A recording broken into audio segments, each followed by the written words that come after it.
à la fraîche sur cette place qui a déjà vu des rassemblements et syndicaux et politiques importants. Aujourd'hui, donc, c'est pour le droit au logement pour tous.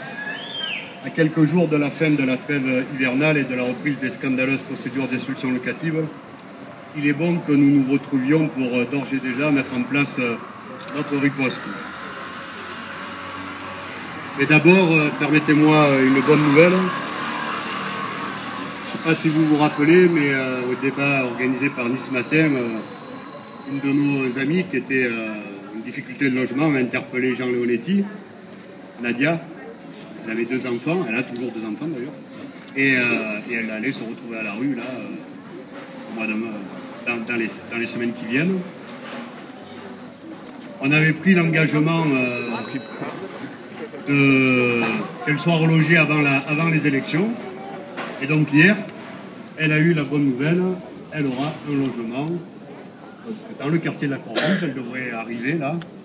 Elle est un peu toute chamboulée parce que plus le temps passé, plus elle va y arriver à la catastrophe. Et donc Nadia et ses 2 enfants ne seront pas à la rue, ils sont relogés comme d'autres familles depuis tant d'années avec lesquelles nous continuons de nous battre. Bon, le problème, c'est que Nadia étant relogée, c'est maintenant d'autres personnes. Aujourd'hui, sur le territoire de la Casa, il y a une 60aine de familles donc, qui, dès le 1er ou le 2 avril, risquent l'expulsion. Avant de vous dire quelques mots, je voudrais aussi signaler la présence d'un facteur en grève. Voilà. Je lui ai demandé de venir, alors il ne parlera pas. Pourquoi D'abord parce qu'ils sont en négociation depuis maintenant quelques heures, on va dire, et que petit à petit les choses avancent. Ça fait quand même 12 jours. Ça, 12 jours.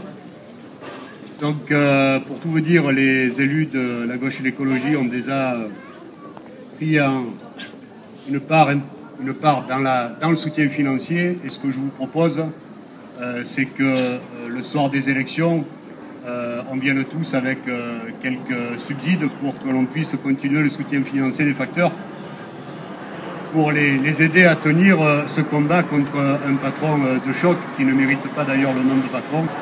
Voilà, donc c'est aussi le moment. Voilà, nous, c'est pas parce qu'il y a des élections qu'on ne va pas soutenir des gens en lutte, y compris dans une lutte difficile. Et bravo à eux. Alors, je le disais, de nombreuses familles ont reçu la mise à disposition de la force publique. De nombreuses familles avaient des enfants, essentiellement d'ailleurs des femmes seules avec des enfants. Pourtant, rappelez-vous, le jour où il avait été enfariné, François Hollande avait promis à la Fondation Abbé Pierre de supprimer cette mesure inhumaine.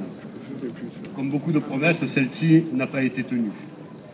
Que dire de sa ministre du Logement, Madame Duflot, avec qui nous manifestions il y a 2 ans pour le droit au logement, et qui dit c'est une élection, et dès sa responsabilité donc de ministre du Logement, a renié elle aussi ses engagements. Vous le voyez, le droit au logement pour tous est un enjeu politique pour les élections municipales et communautaires. Je vous rappelle que c'est la CASA qui aujourd'hui a en main la question du logement. Antibes, c'est 7% de logements sociaux. La CASA, c'est 3500 familles qui ont effectué une demande. C'est des taudis, c'est des caves, c'est des garages où vivent des personnes âgées, des familles. C'est des marchands de sommeil qui exploitent la misère. C'est un premier adjoint qui est mis en examen pour ses liens avec les spéculateurs immobiliers. Voilà rapidement brossé l'image que donne notre ville en matière de logement, sans oublier les 900 000 € d'amende payés par la ville, parce que Jean Leonetti est hors la loi et ses rues. Sans nous, sans les élus de la gauche et l'écologie, Jean Leonetti continuera sa politique au profit des nantis, des ghettos du Cap et du quai des milliardaires. Les élus du Front de gauche ont déjà obtenu que l'espace Marin d'Alacan, qui est derrière nous, et celui des 3 Moulins à côté de la salle de basket, disposent de 50% de logements sociaux. Oui, le droit au logement est notre priorité. Oui, nous présenterons à l'occasion de la première séance du conseil municipal une motion pour interdire les expulsions locatives sans relogement dans notre ville, en espérant que cette fois, si elle est encore là, l'élu socialiste votera cette motion. Quelques mots sur la candidate du pouvoir, la pauvre. Comment peut-on se dire de gauche et défendre la politique d'Hollande? l'austérité, les cadeaux au MEDEF, l'acceptation de cette Europe libérale qui lamine tous nos droits, y compris les plus élémentaires. S'il reste quelque chose de gauche dans la candidature de Michel Murator, c'est la couleur du bulletin de vote, pas l'imitation de la nôtre, du nôtre. Je termine donc l'évocation des concurrents par le rejeton des Le Pen, Tivoli, celui qui n'a toujours pas compris notre ville, qui confond les quartiers et qui a comme seul recours de polluer notre ville avec la cheftaine du Front National. Heureusement, les jeunes lycéens ont bien réagi et ont accueilli la raciste, la xénophobe, l'antisociale comme il fallait.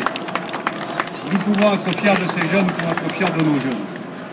Tivoli, dont vous avez pu voir dans la presse ce que pensent ses colistiers, en tout cas ses colistières, quelle honte pour notre ville, quel mépris pour les Antibois de leur imposer ce candidat. Décidément, le Front National fait les fonds de poubelle.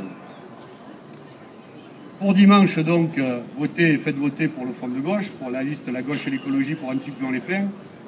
Et dès le début du mois d'avril, nous manifesterons à Grasse devant la sous-préfecture pour le droit au logement pour tous. Merci.